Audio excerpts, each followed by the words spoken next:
What if you just visualized that there's an auditor, a success auditor? Put in the success tax and know you're gonna fail, know it's gonna go sideways, but it's worth it.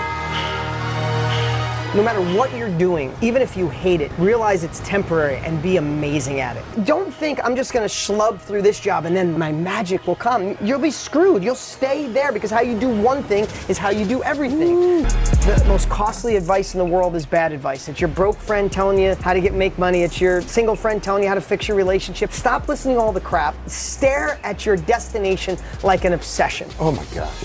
This is...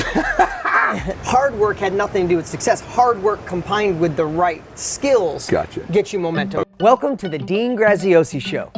All success starts right here. There's so much you could teach us, but I want to go back just a little because I want people to understand who you are because everyone always sees the after. Yeah. There's this, good-looking, wealthy, successul guy, but the before is really interesting. And so you grew up in upstate New York, right? I did. Okay. Yep. Grew up in a wealthy family? Yeah, we are loaded.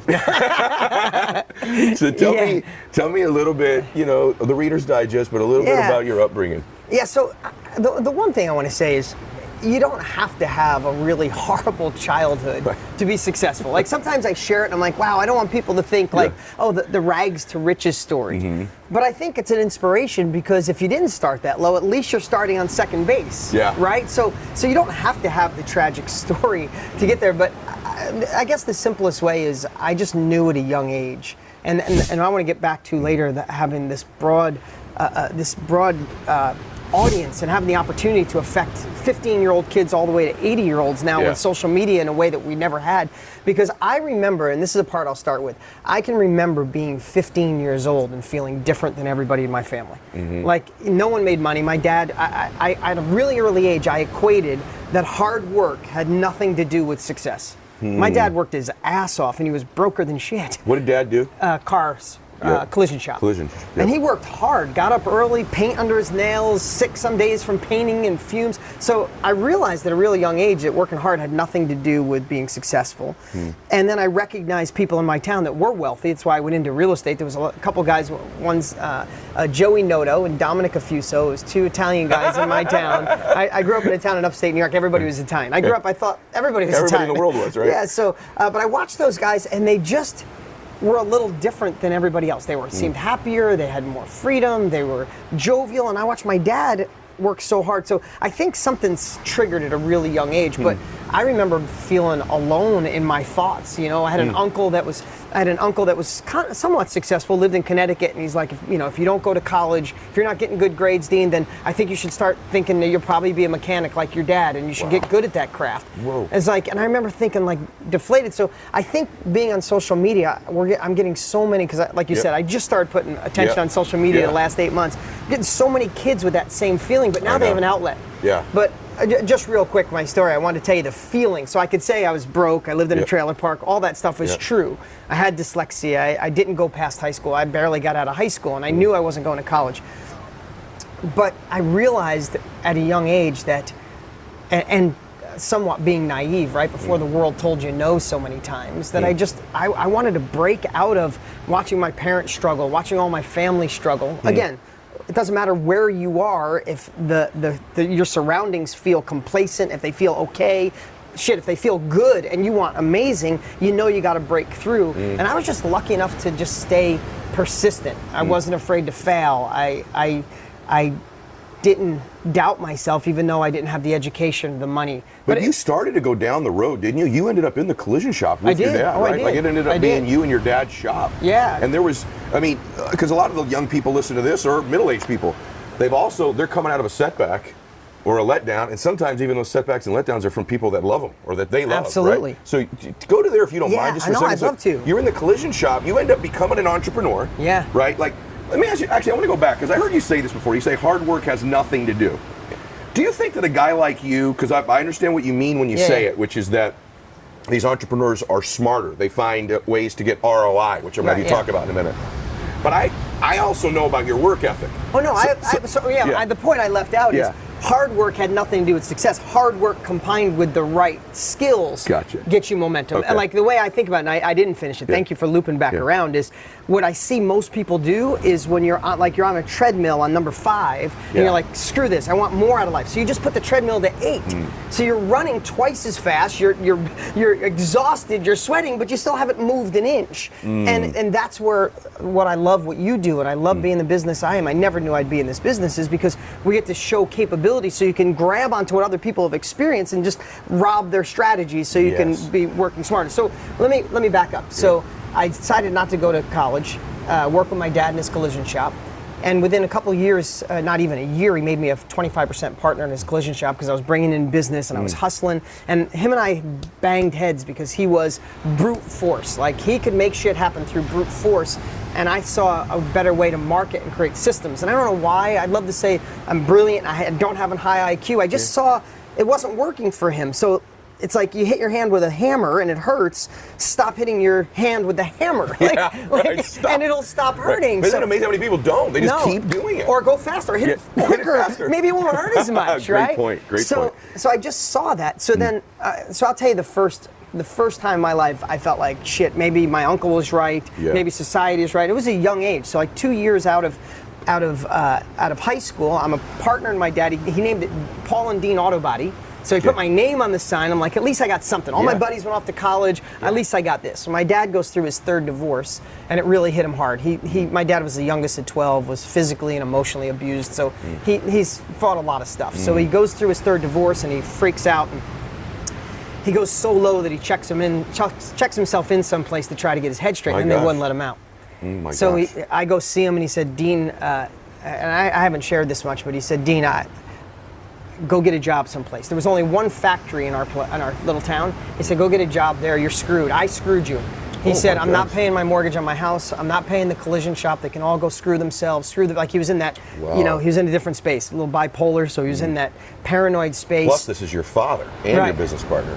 Father and business partner. So he says, go get a job. You don't have a college education. I don't have money. All I got is debt, so good luck. And he wasn't trying to be mean to me. He just didn't know how to. He didn't know he was going to. He didn't have the tools. He wanted to get out so he could kill himself, if you want to know the truth. Oh my God. So they wouldn't let him out. So long story short, really, that's true why story. I wanted to get out. Yeah. So what I did was, but that was my gift, and that's the part I want to talk about. When you're in it, listen, I love when people say, hey man, when you're going through hell, that's your gift, you're going to learn from it. But when you're going through it, you can't, like, oh great, this is wonderful, I'm getting thrown out of my house, I'm not in business anymore, my dad wants to kill himself, and I don't know where I'm going to sleep tomorrow night. I'm like, oh wow, this is building character. Like, I didn't want that, but when I look back, that was our buddy Tony Robbins always says, life happens for us. That was life happening for us, right? That was me paying success tax at a really young age, you know? So I rented his house. First, I rented his house to someone so he didn't lose his house. And then I moved all the collision stuff out of his collision shop, and I put it in this little barn. And I literally, no shit, I still have a picture of the barn. I worked in that barn. I was fixing one car at a time just to pay the bills. And it taught me how to be creative. I went back to the woman. I'll make the story short. I just want to show you how it doesn't matter where you are. There's another level when the tenacity and you have the ability to overcome the obstacles in front of you. I went back to the woman who my dad was renting the collision shop for. She's an Italian lady. I had dinner with her about 3 Sundays in a row. The 4th Sunday, I asked her if she'd sell me the collision shop my dad lost, and she sold it to me with no money down and a hug. Swear to God on my life. Like, there's little angels in your life. Like I say it now, I could get emotional. Mary LaPresti, she's not alive anymore. God bless her. She sold me the building with no money down, and she didn't like my dad. She didn't. They fought all the time. And she said, I've always seen something in you. And she goes, I love you. I know this is weird. And I'm like, oh my, it was like an adopted, I got goosebumps. You do? And she gave me the building with no money down. I moved in. I started Dean Collision Shop. And within 2 years, we were thriving. I got enterprise rent-a-car account. I bought 2 tow trucks. And then 2 years later, I asked my dad to come back and be my 25% partner. My gosh, and that was the start of that. And then I got into real estate. I mean, I was doing real estate before then, but I started really building momentum in my mid-20s. By 28, I was what you would consider a millionaire. Wow. Retired my parents in my 20s. You ended up retiring that dad of yours that was going through all that. You retire him. I still cut him a check every day, every week. I still cut him a check to this day. Buy him a new car every 2 years. That's beautiful. Cut him a check every week. Yeah. And yeah, so that was, and I've had multiple of those stories along the way. Like I got into real estate, and then the real estate market changed, and I shifted and had to figure things. I got in the infomercial business. I had no freaking clue what I was doing. I was literally in my collision shop. I had 30 apartments. I bought a big plot of land. I was building homes. About 10 homes being built. This is my late 20s. 10 homes in development, 30 apartments, collision shop, auto sales, and I'm writing a course on how to do an infomercial because I watched Tony on camera and a freaking guy inspired me. I bought his course. My gosh. And literally, this is the one thing, I don't even know if I've shared this, but I gave Tony money. He sent me a course. I didn't know him, of course, and it changed my life. Yes. And I said, wow, I cut a check to go faster. I want to be in this business. And I knew my story was good, so I started creating a course, and I filmed my first infomercial on the front yard of my house when I was 29, 1998. Are you kidding me? Yeah. I had no idea what I was doing. I was fucking clueless. In fact, the camera guys, like, you got a great crew here. They showed up, and I used every dollar I had in credit cards. They came with a big, I don't know if you guys remember, they had the big dollies. It used to come on tracks. Yeah. It looked like a train. It came out of a back of a truck. There was like 5 guys wheeling it down. Yeah. I set up this whole thing. They turned on a camera like this. I'm like, I could talk about this. Yeah. And the camera went on. I went freaking straight cotton mouth. Like I couldn't even take my tongue off the roof of my mouth. I couldn't talk. And I went in my house. I did a shot of tequila. No shit. I did it before a lot of shows. We didn't do that today, but I usually do. Yeah, I did a shot of tequila. Yeah.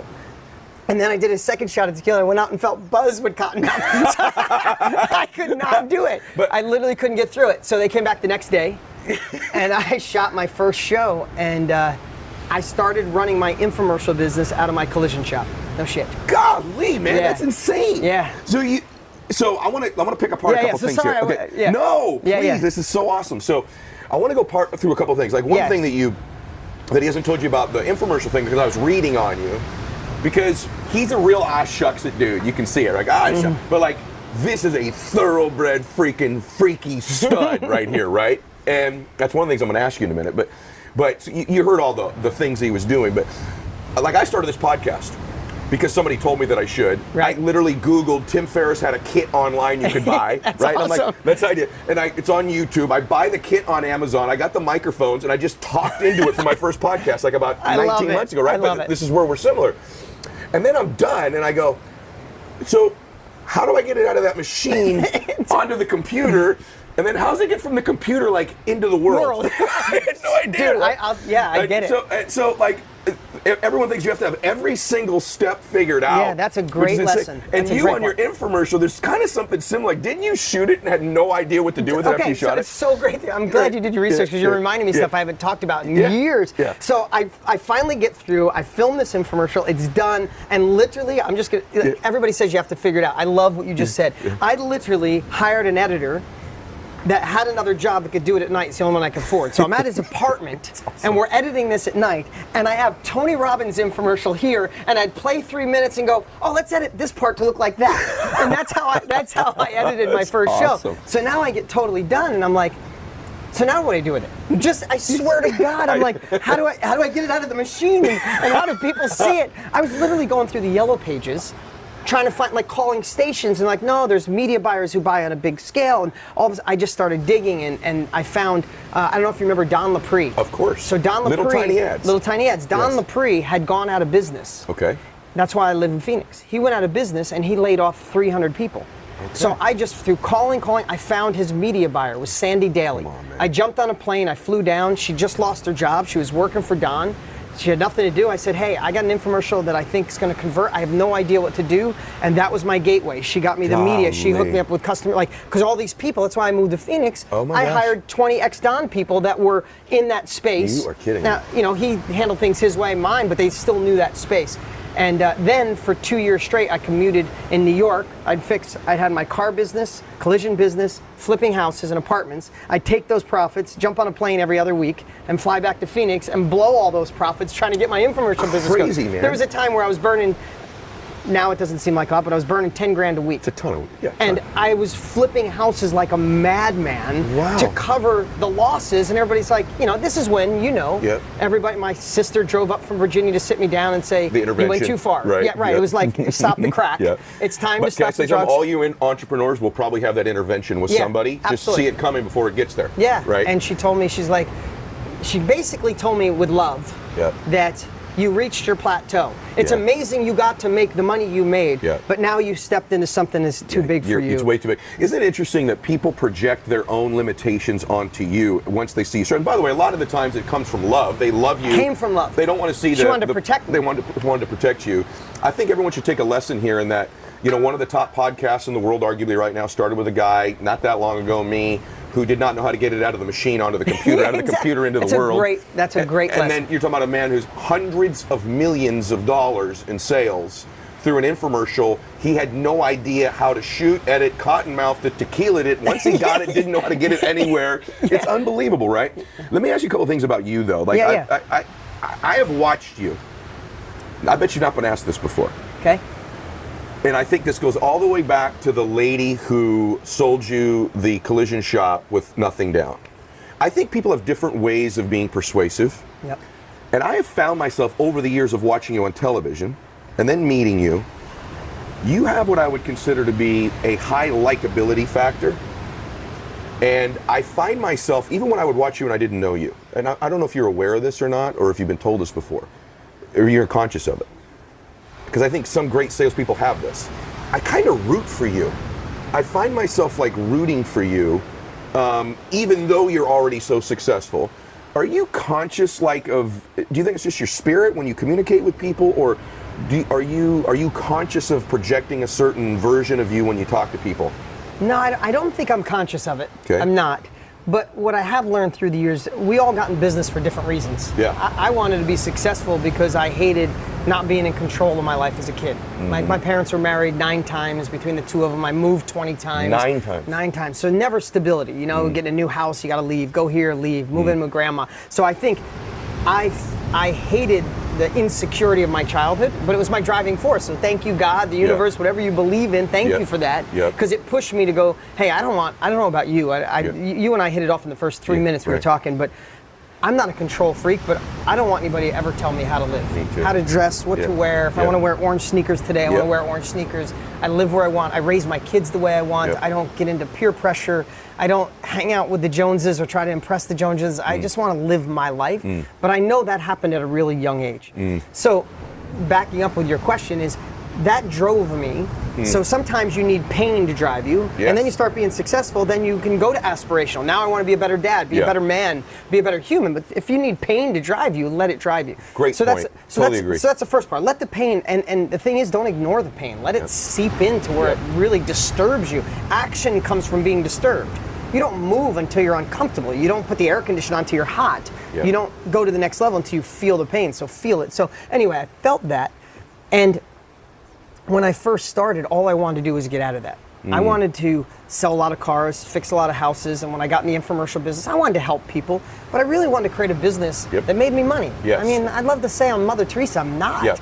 I wanted to be wealthy so I could retire my parents and nobody tell me what the fuck to do, for lack of a better word. Can I stay in with you there? I think one of the things that people have a misnomer about is they see these very successful entrepreneurs. They think we had these grand visions of changing the world in the very beginning. Hell no. Most of us wanted to move away from something, and we wanted to make money. Yeah. There's nothing wrong with that. But then I got addicted to the business just like I know you are, dude. I see it in your heart. I mean, I've been obsessing on your videos lately. I've been watching them for a while, but obsessing on them lately is I know the difference when someone's heart driven. I'm not talking about spiritual and your chakras are aligned. You can. I'm not making fun of that. Right. I'm just talking about I'm addicted to helping people change their lives. Me too. And I love to get paid really well for it, but I'm addicted to it. Yeah, right? I know you are. So, and maybe that's just the goodness that I see that comes out. Yeah. So let me back up. But what I do know is I'm not consciously aware of it. But what I know through the years is I've allowed myself to be more transparent and say it like it is than most people I see. And when I even go back and watch old videos, I go, wow, to me, I'll be like, that was a tiny bit pretentious, man. Just let that shit go. And then I'd find stuff that I used to be embarrassed of. Like, I went through a divorce.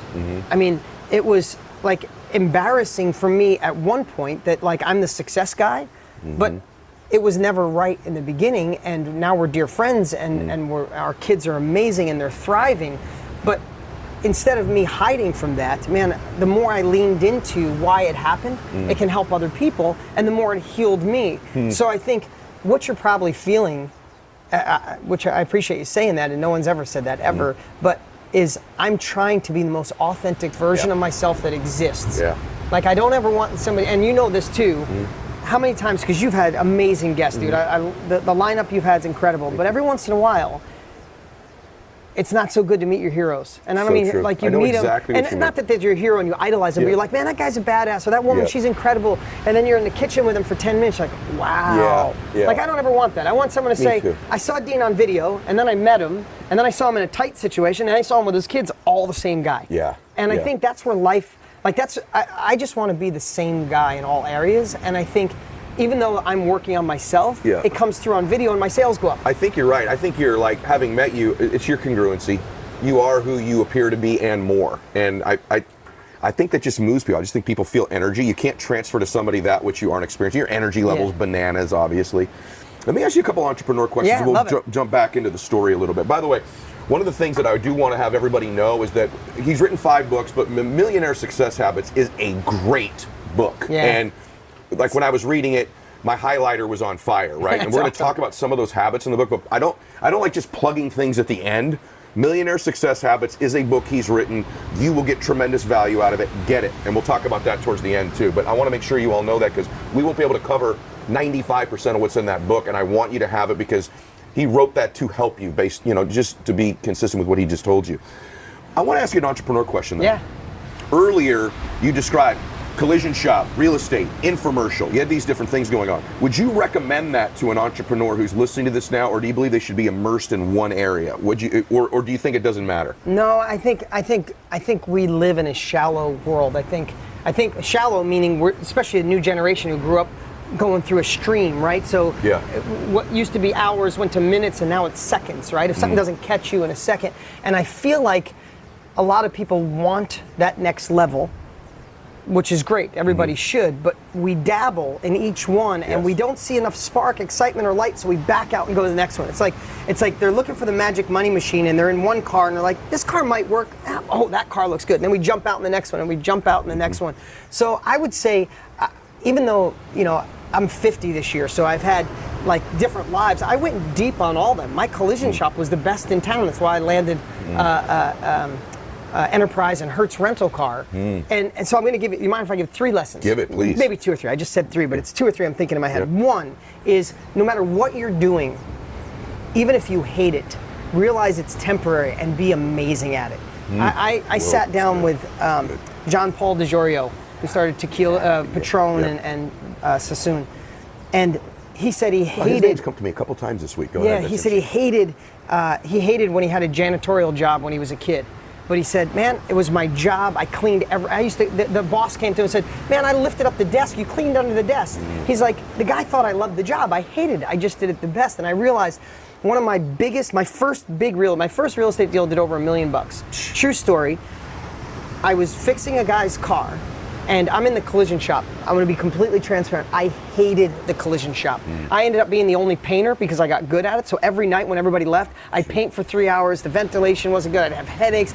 I hated every inch of it, but you'd never know. If you came in, you'd be like, that guy loves being in the collision shop. I knew it was temporary, because don't think I'm just going to schlub through this job and then my magic will come. You'll be screwed. You'll stay there, because how you do one thing is how you do everything. So I'm literally in the collision shop. I have this guy. He comes down. He's like, my God, my car looks great. Thank you so much. We get talking, become kind of friends really quick. And he says, what are you up to? I'm like, well, I'm doing this, but I'm working on my day job. My night job is real estate. I'm gonna take real estate to a whole nother level. He's like, what do you got going on? At that time, I was working on a deal for $180,000 to buy an old vineyard. And I didn't have the money. I scraped up every credit card I had. I came up with like 45 grand. The seller agreed to sell it to me for half down and half in 2 years. I needed 45 grand. I tell this guy the story. I said, but I'm gonna get it. He goes, yeah, you're gonna get it, because I'm going home to get it for you. Oh my gosh. Now, what if I was like, oh, I hate collision. Yeah, here's your keys. Yeah. I made $1 million on that deal. It was the first one ever, documented. I sold that property. I killed it on that property. Killed it. What a great all the story. neighbors didn't want me to build on the property. and I was fighting them, and then I realized, wow, what if I sell it to them? So I sold them all a piece around, and I crushed it. I killed it. So that's the first thing. Yep. So no matter what you're doing, find a way to be enthusiastic, knowing that maybe the universe, God, whatever you believe in, is putting you through your trial run to deserve that. And then the next thing, I love this phrase, I've been saying it for about 6 months, success tax. Yeah, I heard you say it earlier. You know what I love about that? Somebody told to me, I didn't make it up, but I found my own version of it. It's like we all want to make more money. We all want to feel significance, abundance, freedom, but most people aren't willing to pay it. So a great analogy I've been using is if you're in a band and you play the guitar and you write songs, it would be amazing to be at Madison Square Garden, 50,000 people singing your song, you're out in the front of the stage. I mean, could anything be more euphoric, right?